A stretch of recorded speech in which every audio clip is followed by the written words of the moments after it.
ما كل طعنة تكون للقلب مفتاحة، وطعنة اللي يخاف منك فيه تقتل. شل الخبر واستمع لأقوال نصاحة، من قبل تلقى الحقائق بعدها تزعل.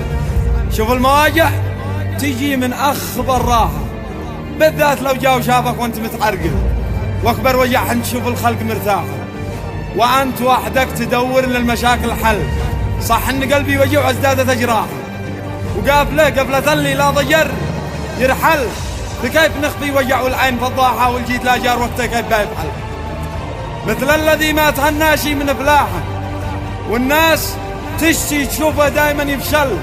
ابليس وسوس على ادم تفاحه، قد كان طالع في الجنه يرجع منزل. واحنا غرقنا قبال اشخاص صباحه، وكيف بينقذك يوم الضمر كمل.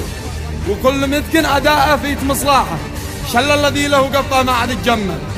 لكن في الوجه نلقى ناس مداحه، وكل من خلف ظهرك شل قسمه شل. لا تلوموا مكافح زاد في كفاحه، اصرارها اليوم يمكن الهدف يوصل. ومن يريد العسل حيدور جباحه، ولا وصل من لقيس النوب يتحمل. ومن ضماره وفا يتحصل ارباحه، والله يجزي عباده مثل ما تعمل.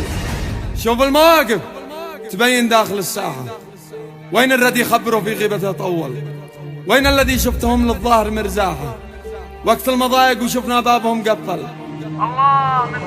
الله من ناس في الشدات من زاحه، ما بات لبيك لو تحتط او تشتل. ما قيد الله الا قوم سفاحه، وعز عبده وما خلاه يتبهدل. وكل ما ضاق صدره زاد في الساحه، وكل ما خاف ظنه صار يتقبل.